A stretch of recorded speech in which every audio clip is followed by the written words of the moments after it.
Alright, hello everyone. So the kits for Faust and Gregor have just dropped. Faust is going to be, as I expected, a support for the Sinking Gang, and Gregor is going to be a DPS for the Sinking Gang. He introduces a new keyword that I'll talk about later. But let's talk about Faust first because it's very easy to explain what Faust does. She is going to have this passive here, Butler style response. Clash Wind, inflict sinking on target. If target has Echoes of the Manor, inflict additional sinking. Both of these are potency, which means that she is going to be the potency support, of which we have very little of currently in the game. The only way we actually get a ton of potency application is through Mola Ishmael and Dichi Rodion and Rhymeshank Spam. Because Rhymeshank, if you corrode it, it will apply a massive amount of 10 potency and 8 count. So that is really our main ways of getting a big amount of potency early. So getting this potency was pretty much expected for me. Besides that, Gloom. So most likely this passive is going to be a Gloom Resonance reaction that will be able to trigger this passive. And this character also has all of the standard lines that you will see on any character who is part of an archetype. Sinking, coin power, sinking, coin power, sinking count, coin power. Sorry, this is clash power, and this is coin power. And then this one is sinking count, then gain coin power. So yeah, pretty standard lines. Gain sinking, inflict sinking count, and then inflict sinking count, and the last one is inflict Echoes of the Manor. Now, this is very important that it's on the skill tree, because Otis is also on the skill tree, and in my experience, after 3 turns, you are not going to be able to get the skill tree back for Otis. So Otis herself cannot really maintain Echoes of the Manor forever for the Sinking Gang, but with Otis also having it, it means that both of them will be able to stagger their application of the Echoes of the Manor, so that you'll be able to maintain an infinite Echoes of the Manor on a single target. So this is going to be very, very important and a big motivation of why you should actually use her in your party. Yeah, very, very important to get this. And you should use this when Echoes of the Manor is only left with 1 charge. Why? Because this inflicts the next turn, and that's really nice. That means that you get basically 1 additional turn of applying, and then you get to get the bonus effect here. So what you want to do is you wait until Otis's debuff, Echoes of the Manor, will go to 1 turn. You inflict it next turn, and because the Echoes of the Manor from Otis is still here, you get the Sinking Count application bonus here. Otis also has a line like this. If you were to go to Otis here, under Wuthering Heights, we will see that Otis has 3 Echoes of the Manor next turn as well. And she also has a bonus effect. If the target has Echoes, then you will inflict additional Gloom Affinity damage. So if you want to go and get best of both worlds, what you need to do is wait until 1 charge of Echoes of the Manor is left, then you go and trigger this effect, as well as refresh the duration of Echoes of the Manor for Otis to benefit and refresh the duration, for Faust to go and refresh the duration, get the bonus, and so on and so forth. As you can see, it's just an infinite cycle. Hopefully this is also going to be a tree application of Echoes of the Manor, just like Otis, so that we will be able to actually cycle, and realistically we will be able to get back our skill trees by the time Echoes of the Manor must be reapplied. Yep, so very, very important support character. Besides that, you pretty much nothing really else is interesting except the support passive, which is 1 ally of the least SP hits an enemy with sinking, then that ally will heal the SP on self on hit. So it'll be based on number of coins basically to heal yourself SP. I don't really know anyone that will super appreciate this right now, but I think it's just a very nice generic passive, but you do need to have certain amount of sinking potency on the target.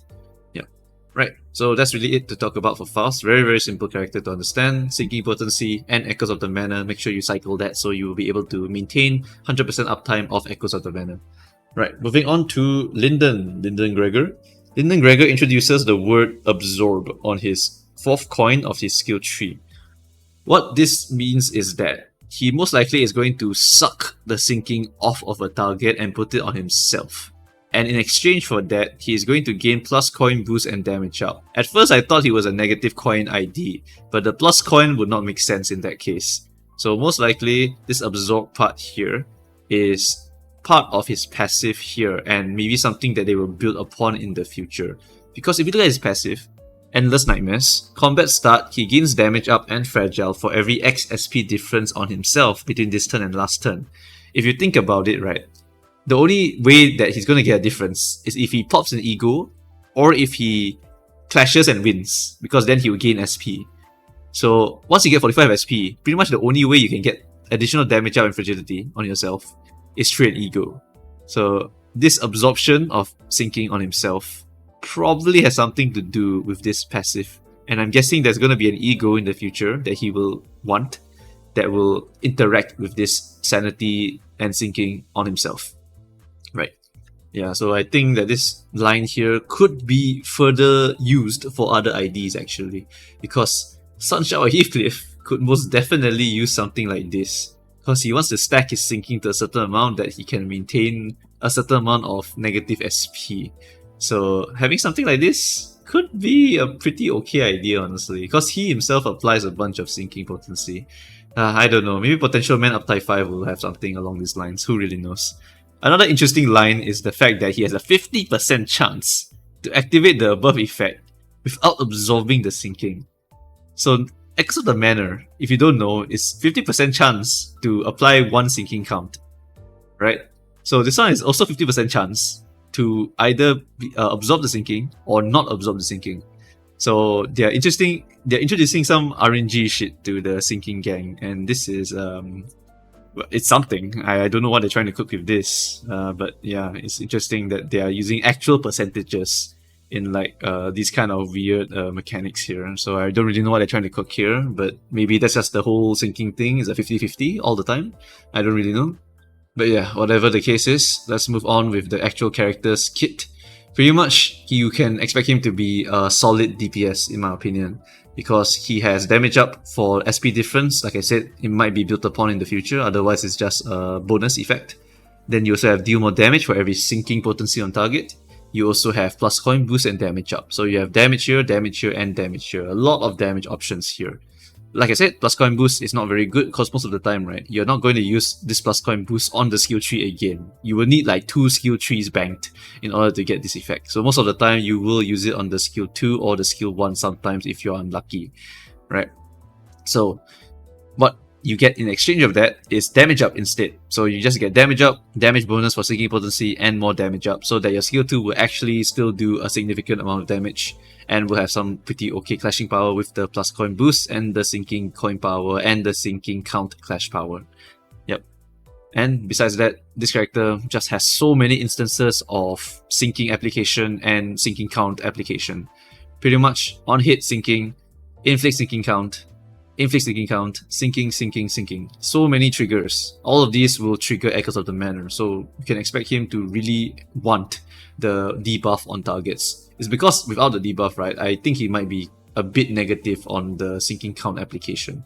Because 1 coin of sinking potency only, and then here is going to be a 4 coin with no sinking count application unless you stagger or you defeat someone. Then you will get some sinking count.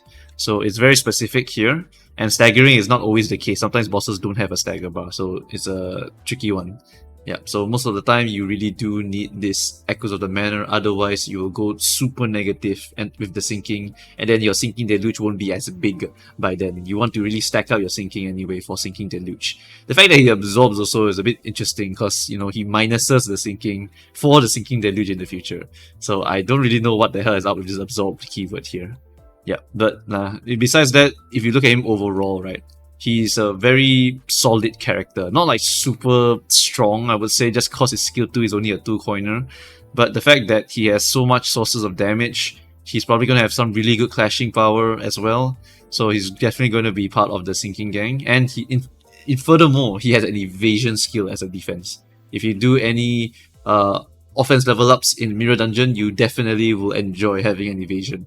So this is just going to be really, really important for Mirror Dungeon stuff, and of course some clashes where you straight up can't win. Well, good news, you get coin power for sinking on the target, and that might push this to a new level pretty much. Yeah, so it looks like a really strong evade, looks like a solid damage dealer, just controlled by his coins. Unfortunately, you would want to bank 2 skill trees so that you can get maximum output from the plus coin boost, in my opinion. And the fact that his skill tree does not have coin power gain like his skill 2 and skill 1 is also another big warning sign for me that this character is probably going to be like maybe a little bit above average and mostly used as a clasher in my mind. Yeah. Okay, so that is really it for now, I think. Pretty much, I think Gregor is going to be an okay DPS. The only really strong move is his skill tree, and he introduces a new mechanic of the absorb, but he still has like so many sources of damage output that it might not really matter too much. Yeah. And then Faust, bulk standard support, definitely run into every team comp. The interesting part here for her is that you must maintain Echoes of the Manor at 100% uptime so that the rest of your team can benefit. Otherwise, your Lindon will go like super negative on the sinking count on the skill tree unless you stagger the guy. Yeah. Right, so that's gonna be it for this one. Pretty much I looked at some of the sinking characters right now. The fact that this is Lust and this is Lust and Wrath is interesting, because we don't really have a lot of those in the team comp. I think the only way we get a lot of Lust and Wrath is like... Actually, yeah, I think it's just from the Butlers. I think most of the other sinking characters don't have Lust. Like if we look at Spice Bush is no Lust at all, no Wrath at all. And then we look at who else is the sinking gang? Dichi Rodion. Dichi Rodion is also going to be no Lust, no Wrath. And then if we look at who's the last one? Ishmael. Ishmael is going to be no Lust or Wrath either. Yeah, so pretty much they are giving us a few of the resources that we are actually missing in a Gloom team. It's not going to be the case like Blade Lineage, I hope, where we literally cannot find any other Sin Affinity, to the point that I just cut out like 3 of the Blade Lineage gang because I really want to use other egos instead of some fixed pride egos, you know. Yeah, so very, very good elements as well. Yeah. Alright, so that's really it, I think, for this video. Feel free to point out anything that I missed. Feel free to correct anything that I thought about. And of course, leave your comments and then I'll go and read them later. Right, so besides that, cannot wait for the next part of the storyline. I'm so excited. I will be streaming that one. And I cannot wait to see what we find in the Wuthering Heights basement. Alright, so that's all for this video. Thanks guys for watching, and I'll see you guys next time. Bye bye.